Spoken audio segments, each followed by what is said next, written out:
Hello, my beautiful friends. I am Laurel Bleadon-Maffei with Illuminating Souls, welcoming you to this episode of Sleepy Bedtime Blessings, a podcast designed to help you rest, relax, and fall asleep, all while deepening in your relationship with your beautiful team of angels who love you so. If we're meeting for the first time, I am an angelic practitioner, a spiritual teacher, and an encourager of souls.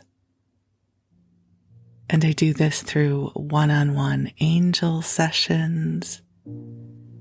And if you're guided to book a session with me, I almost always can get you in the same week. And all you have to do is go on over to my website and send me a message.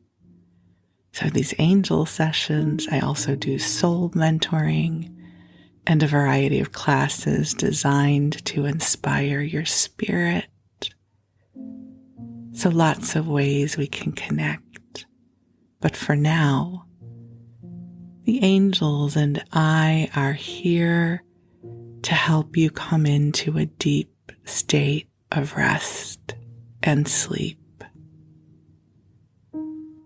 So I invite you to get cozy in your body. Just take some nice deep breaths in and out. Just allowing yourself to come into a place of relaxation and rest. You have done enough for this day. And the angels are here to bring to you waves of love, waves of healing and light.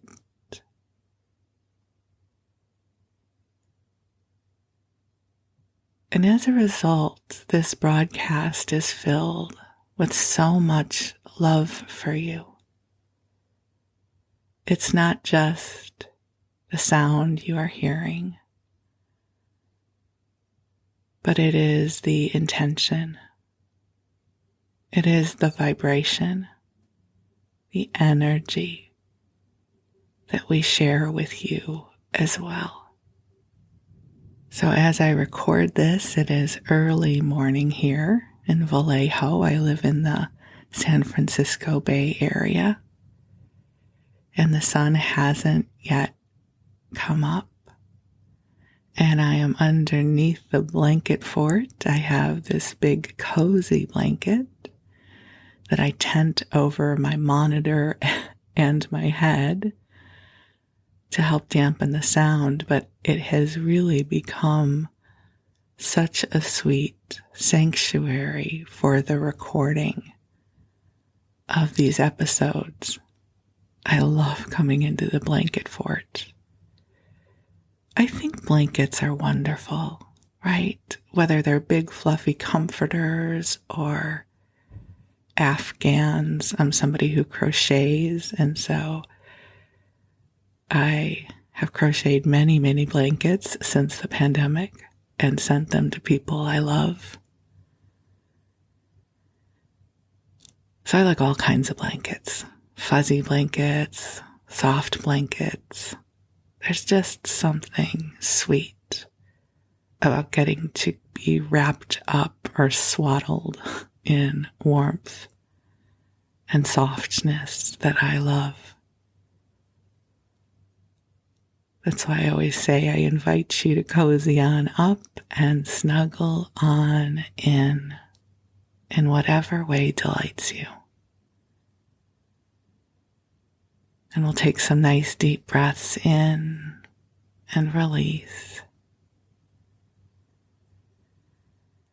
And I have a sweet awareness about the angels I want to share with you as we get started. So I've been connecting with the angels very intentionally since the 2000s. And it's interesting, even though this is my line of work, I also forget to call on them. It's not uncommon when I am frustrated by something in my life and I process with my husband and I'm grumbling and worried. He will often say, "Have you talked to your friends yet?" Which is code for, "Have I talked to the angels yet?" And always, if I am in that place, my answer is no, no, as if to say, angels, what are angels? Who are angels? You mean I can talk to them? It's as if that part of my consciousness has forgotten. So perhaps we can do a little bit of Angels 101 in this episode. And if you're someone who's listened and been with me for a long time, I know you know this. Just like I know this, but aspects of us forget. So angels are divine messengers of God. They are celestial beings, and they love us. They're here to support us. It's not like a genie in a bottle scenario where you give them your wishes and they come true. But it has been my experience that when I ask for divine support, more often than not, it arrives in ways that perhaps I hadn't imagined. And as a result, I have come to believe that God takes good care of me and that life has a way of working out, even when I forget that this is true. And here's the thing. If that is true for me, it is true for you as well. I don't believe that God takes good care of me because I am a super special human being, more special than other people.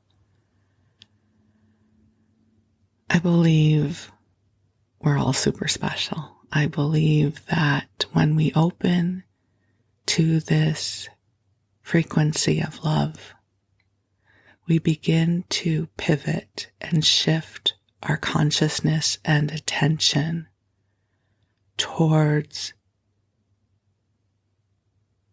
brighter frequencies. And these loving, compassionate frequencies nurture us. They help us reach for our brighter tomorrows.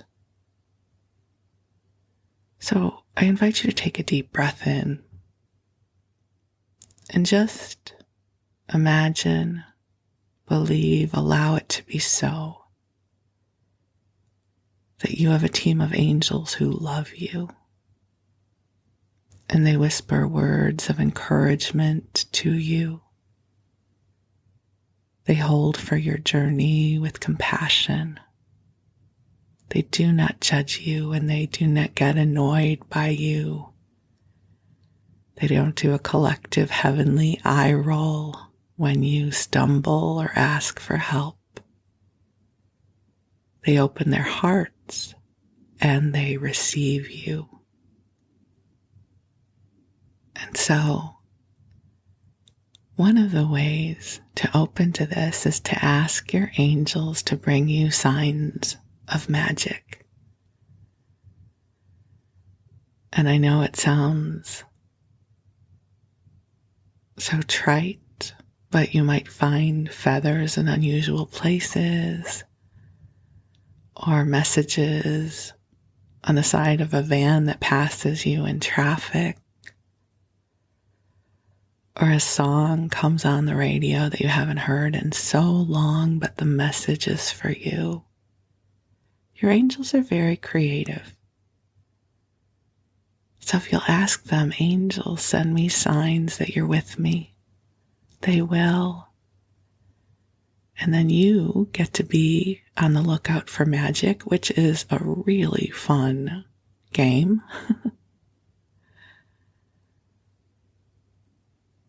and it brings your angels more closely to you. So the angels are already here, but I am going to call them in so you know they are here as well. So again, get comfortable and let's take a nice deep breath in as we call ourselves forward into the heart of God. And beautiful angels on high, I invite you to join us here. And angels, I ask that you bring a blanket of love to each of our beloveds listening to this message. May you help clear their worries and fears through the heavenly light. May their prayers be heard. May goodness flow to them unhindered. And angels, I ask that you bring forward healing and service to each of our highest and best good, to help clear away any energy that is not ours, and to help imbue each one of us into a sense of joy, to ignite the light of hopefulness, knowing that something beautiful is blossoming open in each and every one of us, that there are new dreams being born through us, new opportunities, that we are expanding our comfort zone so that we can show up with even more vibrancy and vitality in the world. And to my beautiful friends listening, I want to remind you how remarkable you are. And this world is filled with big, beautiful adventures for you. Even if your life is feeling a little wobbly right now, it does not mean that this will always be your truth. Each of us in our own way is in the midst of a voyage to another expression of life, and one that can be filled with so much magic and fulfillment, joyful service, on purposeness. I affirm something beautiful is awakening in you while you sleep, that while you travel the astral realm, your higher self and your greater self is acclimating to the beautiful dreams of your soul. And courage is awakening within you. On purposeness is opening within you in a new and wonderful way. And in this moment, you don't need to figure anything out. You don't need to know what or how. Your soul's GPS already has received the program. And the best way to acclimate to all of these beautiful bright frequencies is to rest and sleep when you can or when it's your time, and just allow yourself to receive the waves of goodness that are here for you. And if there is a way that the angels can help you, let them know. Say, hey, angels, can you help clear this fear or anxiousness I've been feeling? Can you help me feel more confident on purpose? Can you help connect me with a sense of vitality and joy whatever those qualities are that you are calling into your heart, your angels are here to support you. So again, just take a nice deep breath in and let your body know that it has permission to relax and rest. Just allowing the angels to bring to you soothing, comforting energies. You are a blessing here on earth. You are precious. And there is such beauty here for you. I'm so excited for you. There is such brightness within you. And you have wonderful adventures in your future. But for now, it is time to rest. And while you rest, I'm going to tell you a story. So tonight, I thought I would share with you an ode to my sofas. It sounds so weird, I have to tell you, but it is amusing me to no end. And just so you know, I do have social graces if we were out to lunch or if we were in a social situation. In no way, shape, or form do I think you would be interested in me sharing with you the stories of my many sofas. But since this is a sleep podcast and my intention here is to ramble and tell you stories for the next 45 minutes or so that you can drift off to sleep, this is going to be a lovely journey that we'll take together, and I don't expect you to track with me through every moment or be invested in the story. But after I shared with you the story about my dresser, I realized that so many of the pieces of furniture in my home, and in all likelihood in your home, have a story to tell. So at first I was just going to tell you the story of the sofa that we have now. But then I realized I've had a lot of sofas, and maybe I could weave all the stories together and see where we would go. And as we start, I will say I use the word couch and sofa interchangeably. And I don't know if they're interchangeable outside of the US or to those of you for whom English is not your first language. But in the vernacular, I'm going to be using a couch and a sofa are the same thing. So if you hear me use the two words, I'm not speaking of something different. They are the same. They're a synonym. So I'm going to start off with our present sofa, but without telling you the whole story just yet. But if this were a movie, I would start off with my present sofa, and then there would be some kind of groovy transition to my first ever sofa. I'm really having too much fun with this. So, sorry, I'm laughing with myself. Oh, the sofas I've had. So first let me tell you about the one that we have right now. So I don't know when it happened, but at some point over the last, 5 or 10 years, but really the last 5 years for sure, I have segued into a time of life where comfort is far more important to me than style. You don't really, or I should speak for myself, I didn't realize it was really happening.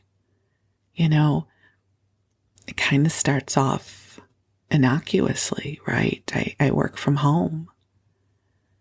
And so I don't really have to dress up for anyone anymore. I don't have to put on makeup every day. And especially the first, 14 years of my business, I wasn't on video calls like Zoom. It was all over the phone. Once in a while, I would go somewhere in person and then I would put on makeup and dress up, but that was not the everyday thing. At some point, comfort won out over style, and I didn't wear makeup every day anymore.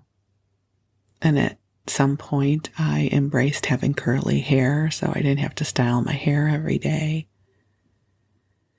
And I think the real turning point for me was when I shifted from regular shoes to clogs. The clogs I'm speaking of are the kind of shoes that people who are on their feet all day wear. Nurses, people who work in restaurants and retail. They are really sturdy and built for comfort and not terribly attractive if we are thinking of shoes as a fashion accessory. At some point, I moved on to clogs.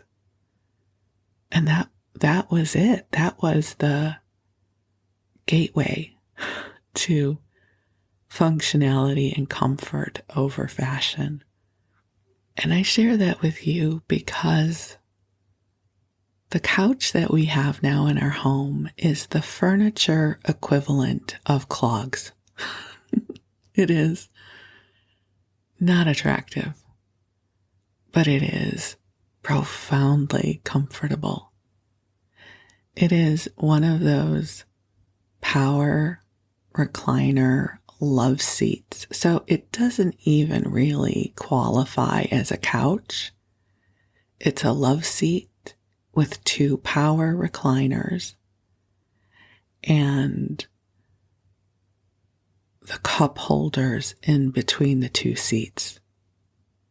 It's a brown fake leather with big rolled arms.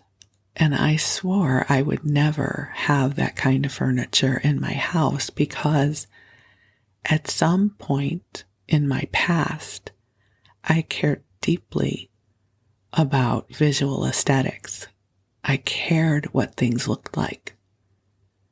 But again, at some point, clogs became my viable fashion option for my feet.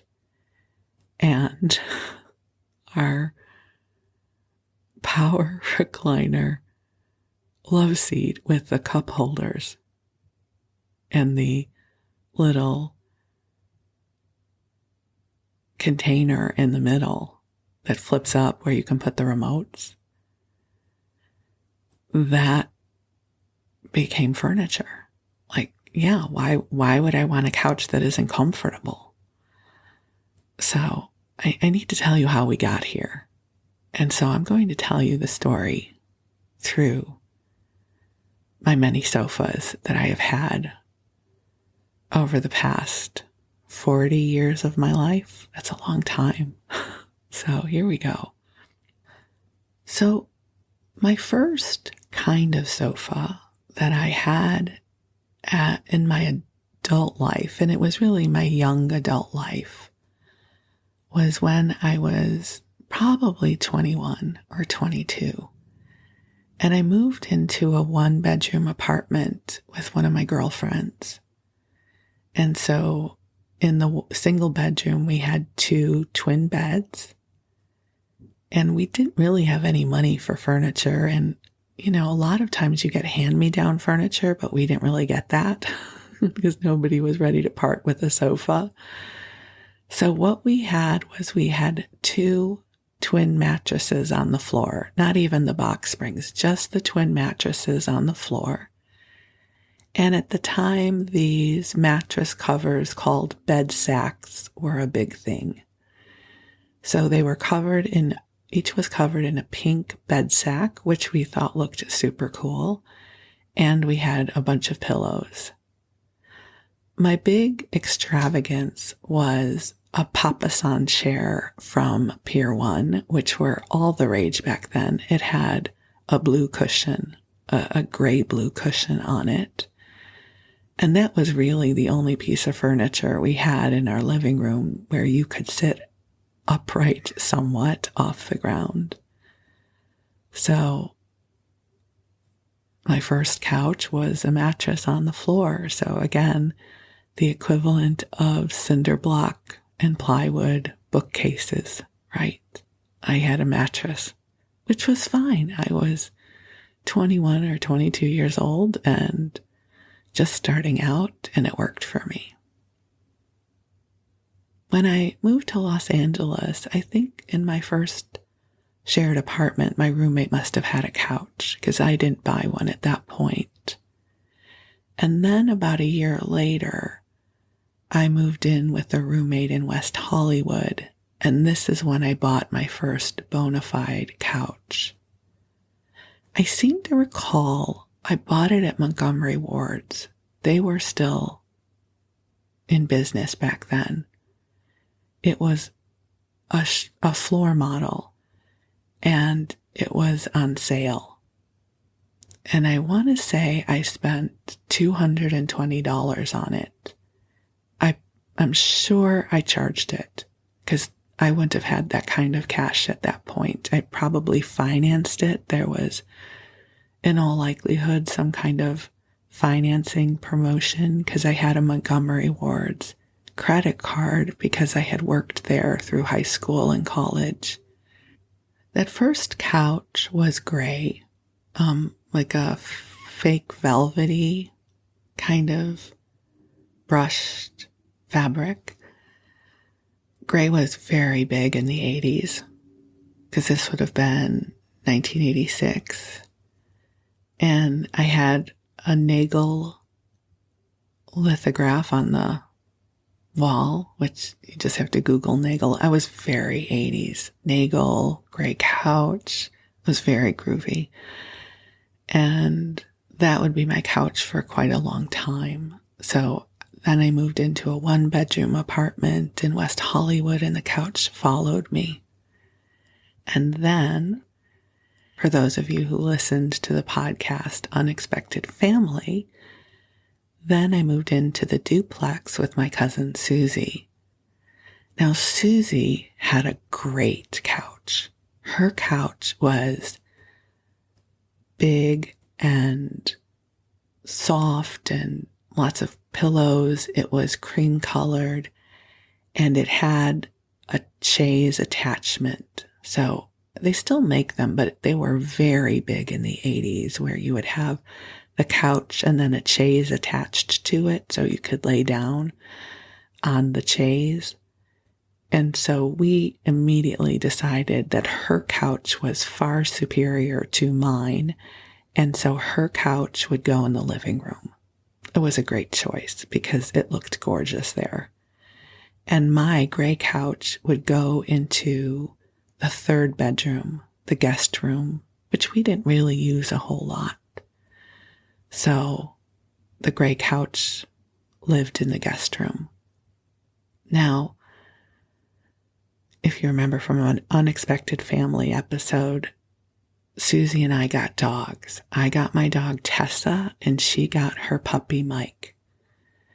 I mentioned that he's a puppy because every puppy I have ever had chews stuff.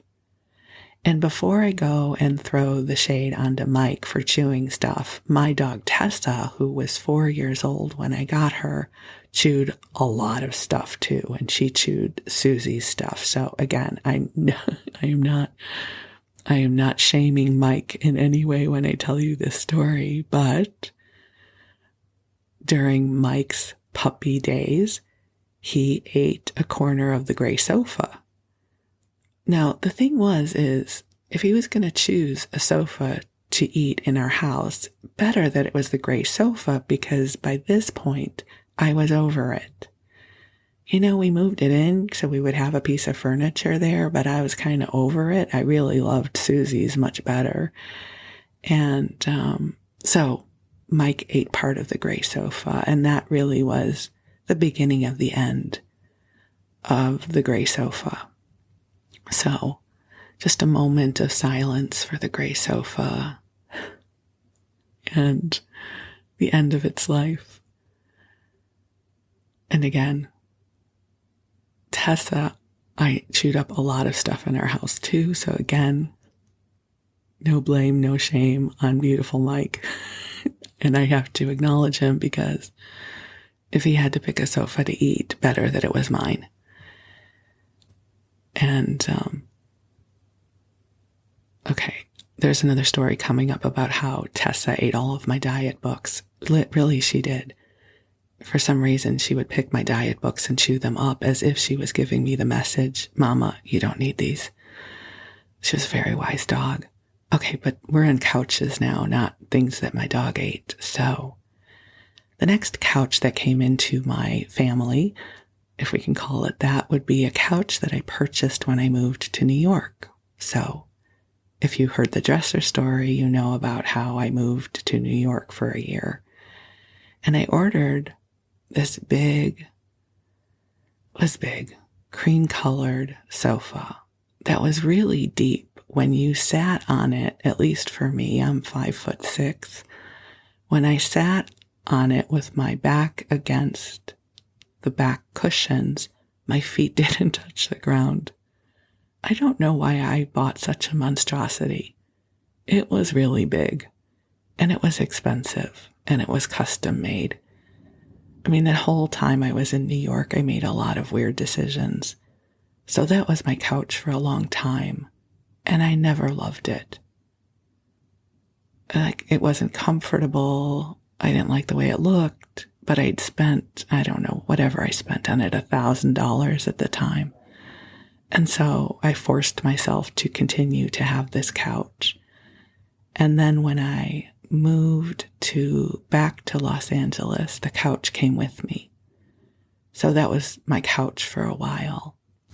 But so let's see, I moved back to Los Angeles in 96, I think. And here's what was happening. Sorry, my neighbor's dog is barking. Hopefully they will stop. Here's what was happening in terms of design in 96. Shabby chic was a big thing, and slip-covered sofas with big rolled arms and mismatched fabric was a huge thing, and I was obsessed. I still love that style so much.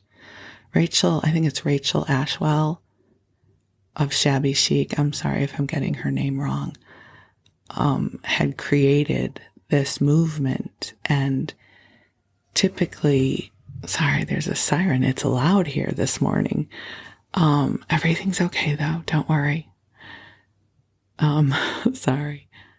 So she had developed the style of taking these big, comfy couches with rolled arms and then slip covering them with a slip cover that was a little bit too big for the piece of furniture. So it was kind of slouchy and purposefully messy.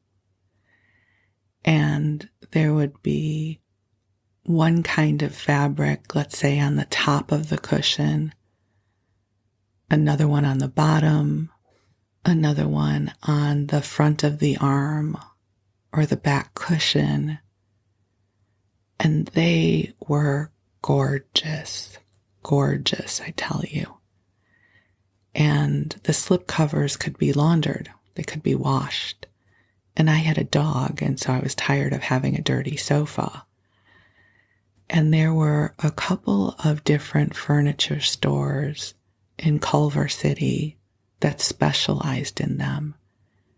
And I would go and wander, and they were very expensive. I want to say they were like $2,200. So this would have been 96. So that was a lot of money back then.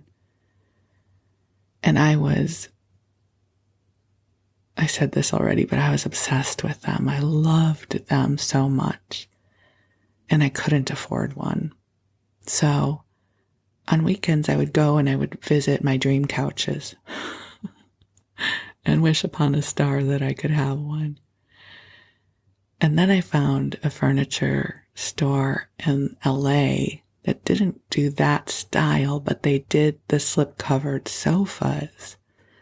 So I ordered, it was a custom, this really beautiful slip-covered sofa. It was a yellow floral in what I think is a really beautiful way, not your grandmother's floral couch. It was kind of this faded, shabby chic fabric. I'm sorry, my neighbor's dog is going at it again. Hold on. You know what? Every time I go to pause the recording, the dog stops. Now there it goes again. So let's think of this as ambiance, shall we?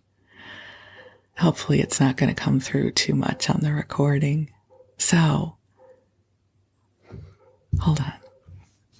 Okay, I think they've stopped for now. Back to my couch, because that's way more interesting than my neighbor's dog. So, it was this really faded, like light buttercup yellow with flowers on it. And it was a slip cover, which is what I'd wanted. And it had the rolled arms.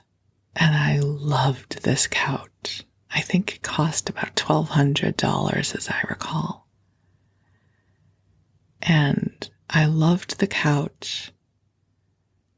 And unfortunately, it was not very comfortable. But that's life. At this point, I was very much into the aesthetic of things, and so I made do. I used extra pillows to prop up my back so my back wouldn't hurt. I lived a good life with this sofa.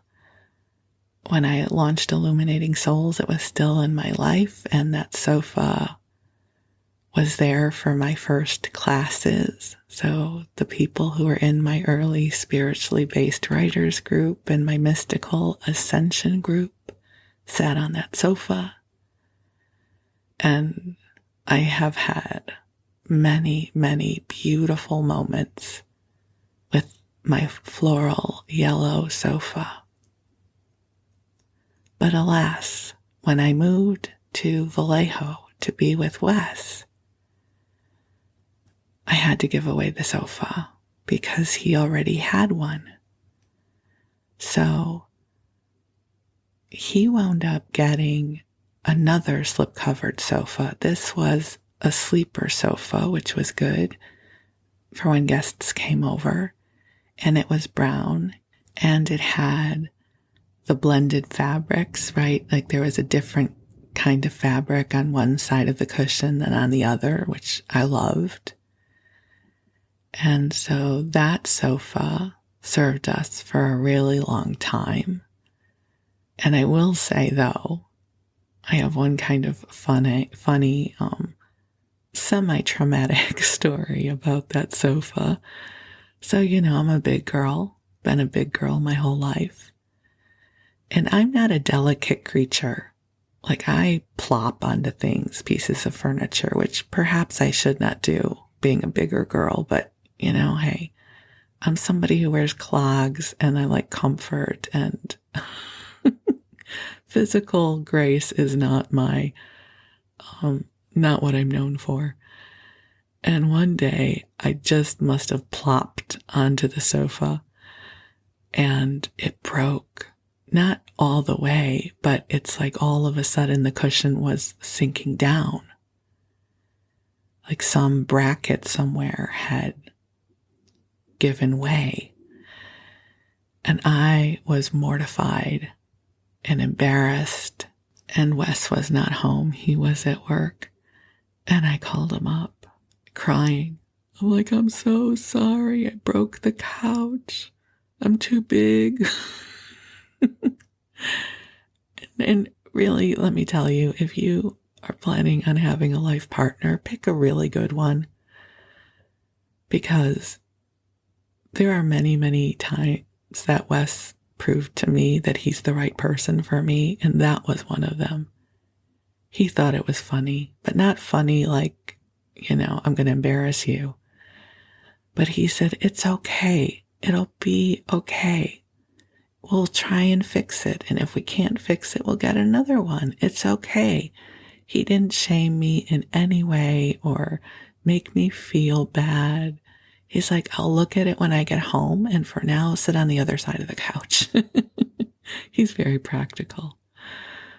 So he came home and I was just all embarrassed. And he's like, oh, this bracket just broke. Don't worry about it. And he got a bunch of wood pieces and stacked them up so that it supported the couch. He's like, look, it's wood. It's not going anywhere. Like, he created basically this wood block that he put under my side of the couch, because I don't know, as a couple, I don't know how it is for you, but we've always had his side of the couch and my side of the couch, not in terms of territory, but, each one of us gets used to sitting on a certain side of the couch. And it worked for years. For years, it worked. And so that's how I broke the couch, and my husband fixed it, which is a metaphor for our lives. My husband fixes everything. He has a solution and a plan for anything that goes amiss. My husband's on it. I married a MacGyver in the most wonderful way possible. Although he does not have a mullet, which is good. Remember MacGyver's mullet? That was so cool back then. Anyways, I digress. So this is this part of the story where that sofa must give way to the power recliner we now have. And this is how that happened. Dun, dun, dun. This is the part where if it was a movie, now it'd be like present. Well, it still wouldn't be present day, but it would be like 2016. And there'd be some dramatic music playing, perhaps, if this were. Anyways, can you tell that I'm punchy? Okay. Hopefully you're asleep. And you're not thinking, what the heck is she talking about now? Okay, so it's 2016. We still have that awesome sofa that I broke and Wes fixed. And we are living a good life with it. And our cat is now in our life, and he sits in the middle, although he sits in my spot when I get up, as all cats do. And I would have to battle him for my spot back. And more often than not, he would win. And I would sit in the middle. But we had something happen, which was we discovered we had mold. Now, I don't want to make this a super sad story about mold. I don't want to bring up any trauma for anyone, but let me just say that having mold in your house really sucks. And it sucked really bad. And as part of the remediation process, we couldn't turn on our air conditioner or our fans because each room had to be remediated, and there were plastic curtains that were set up between the rooms as they cleaned each one, and every single thing had to be cleaned, and the things that couldn't be cleaned had to be tossed, and the sofa had to go. Now, by this time, just the sofa having to go was not a tragedy because it had begun to show its life, and my husband's back always hurt when he sat on it. So we knew we were due for another sofa. So they carried that out to the dumpster, and that was the end of that sofa, but we needed another sofa. This is where the sofa, as the metaphor for the clogs, comes in. So I'm exhausted, and profoundly overwhelmed by the whole remediation process. All my stuff is up, right? I don't feel well. I am tired. It's a money issue, right? Because it costs a lot of money. And I have to get another couch right away because we need somewhere to sit. And what I didn't really realize is you just can't go out and buy a couch if you're looking for a couch that you like, because couches can take 6 to 10 weeks to get delivered, and forget about a custom couch. And it was really hot. This would have been March, and it was a heat wave. So I'm in this house with no circulation, and it's 100 and something degrees, and I'm overwhelmed, and I have to find a couch. And so I was going to different furniture stores, trying to find sofas that we would like, that were comfortable, that would work for us. And at some point, since the last time I shopped for a couch, which was my beautiful yellow shabby chic couch, somehow by 2016,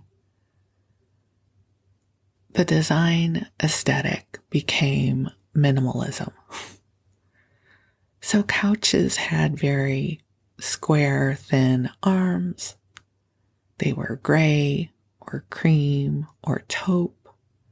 No such thing as a slipcover or a rolled arm.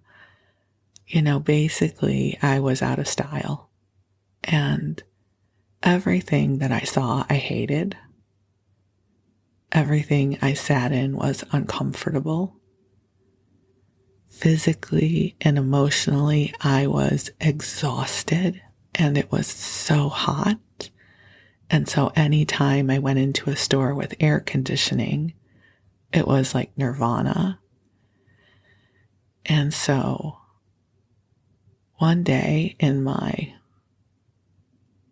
crabby, overwhelmed earth girl, uncomfortable space, I go into a local furniture store here in Vallejo.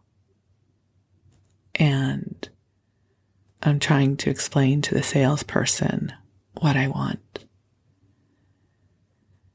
And they have a couple of these huge power recliner sofas. The kind that goes in a man cave, There's nothing stylish about them. They're big with the rolled arms and the puffy back. And really, they are made to be comfortable, not to be stylish. And I can't remember if the salesman said to sit in it. I don't remember if I sat in it on my own volition or if they suggested I sat in it. I don't remember. But somehow my butt wound up in that couch. But it was the couch at this point. And I sat down, and he said, hit the side button, which is what you do in a power recliner, and my legs elevated. And I had been so uncomfortable, like physically uncomfortable, that it was like clouds were cushioning my butt. And my feet and my ankles that were so tired and swollen were all of a sudden elevated. And I heard the metaphoric angel sing. I was like, this is the most comfortable thing I have ever experienced. And I was torn because it was so ugly. I was like, I can't be a person who has this sofa. This does not fit with who I am. When you want your surroundings to reflect who you are. Like I had already stretched into the me that accepted that I am someone who wears clogs. But I was struggling to accept that I would be the me who would have a brown fake leather poofy power recliner in my living room. Like, wait, when did that happen? And I was not going to get it. And I went home and I told Wes about my experience with this sofa. And he said, well, we should go look at it. I said, no, we can't get it. It is so ugly. And he insisted. And so we went, and he saw my face again when I sat in it. And he said, we have to get it. You are the happiest I've seen you in months. Which I think really speaks to how much life was sucking at that moment because of the mold and some other stuff. Now here's where it gets even worse.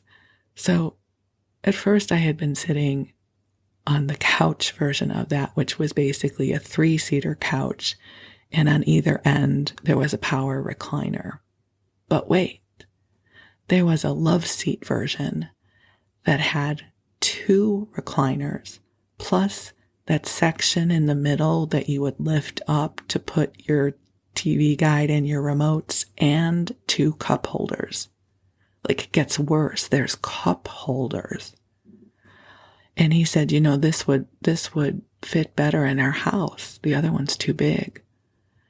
And I said, you know what? We cannot be the people who have a love seat with 2 recliners and cup holders. And I live in Vallejo.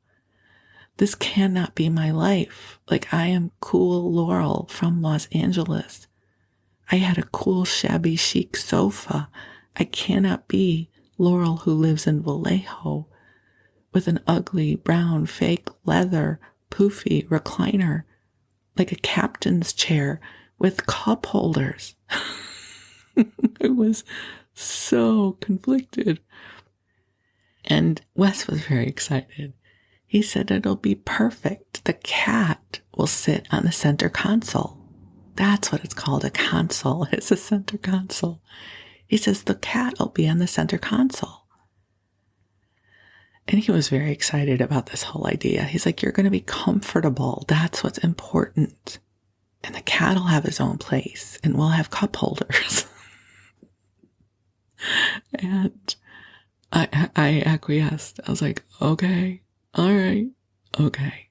This is now my life. I must accept the circumstance of my life. This is now my life. And I also had said to him, but here's the thing.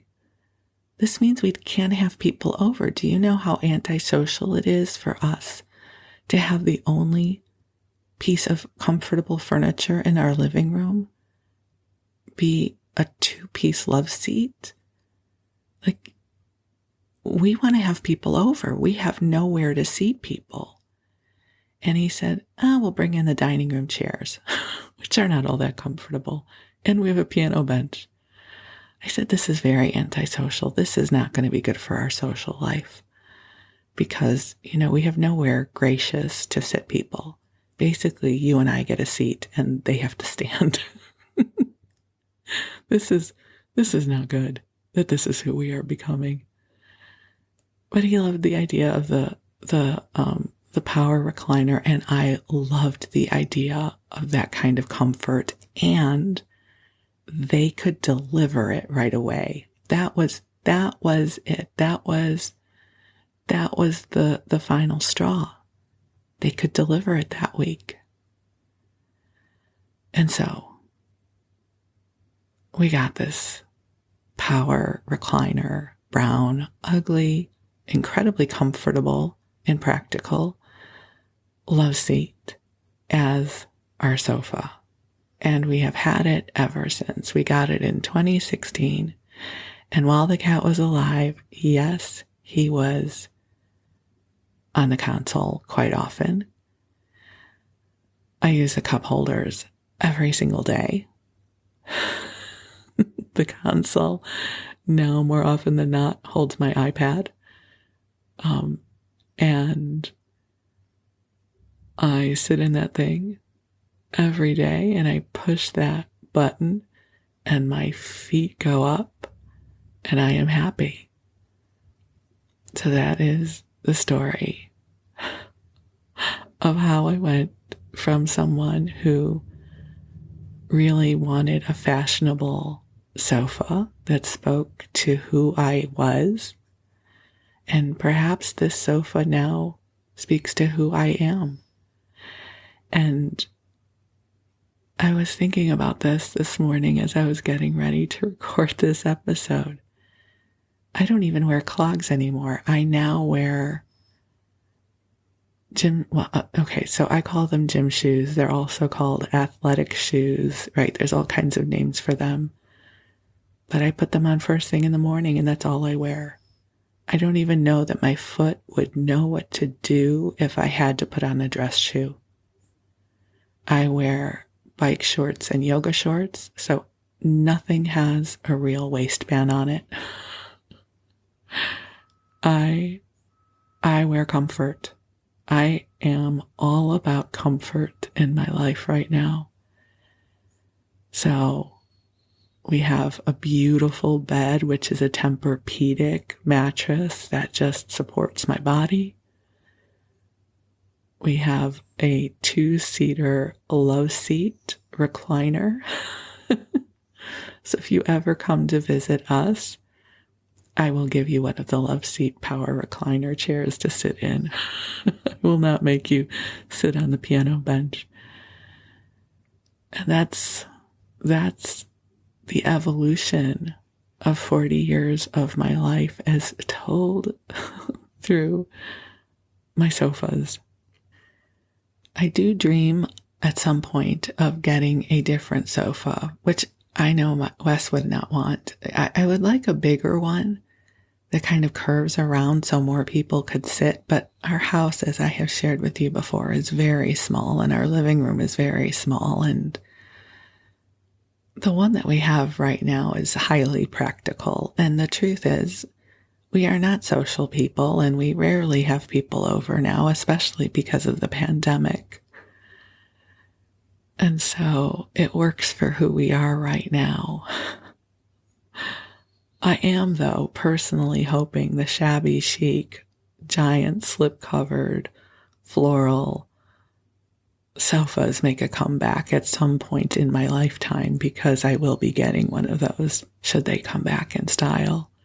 Every once in a while, I Google slip-covered sofas to see if they might be back in rotation. Every once in a while, I'll see one. But I love that style, and everything comes back in style at some point. And so I'm holding out hope that, at some point in my remaining years, which I hope are many, shabby chic, slip-covered floral sofas will be the in thing again, and I will be able to get one. I don't know where we would put it, because I can't imagine ever living without a power recliner again. It's like I can't ever imagine not wearing comfortable shoes again. Like, it's a slippery slope. Once you go down it, you're not going back. You're not going back. Mm-mm. Like, you couldn't pay me enough now. Well, you could. I mean, if it was a lot of money, I would wear uncomfortable shoes again. But the reality is nobody's going to pay me a lot of money to wear uncomfortable shoes. So I don't ever plan on wearing uncomfortable shoes again, or having a couch that does not simply envelop me in comfort. So is it any surprise I love bedtime so much? I have segued into the part of life where I am all about comfort and ease. So, My Many Couches by Laurel, Bleadon-Maffei. Thank you very much. So perhaps you have furniture that tells a story. These are my stories. And I don't know that this is going to be a whole series, because I don't know that I have many other pieces of furniture to tell you about.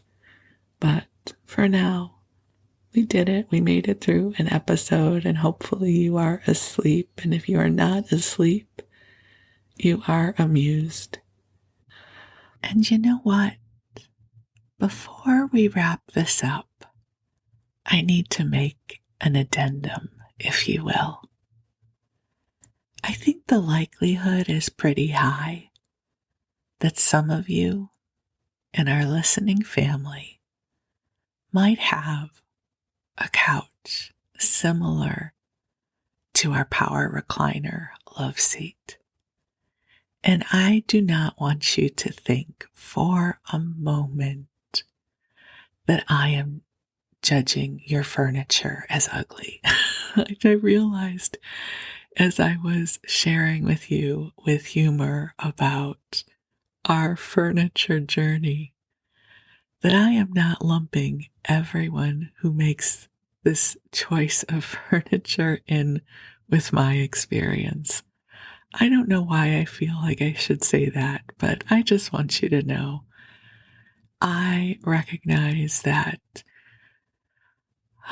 we all create our homes the way they serve us, and there is really something to be said about a beautiful, cushy recliner sofa. And so I hope that you will take everything that I share with a sense of humor, because that is how I mean to share it with you. And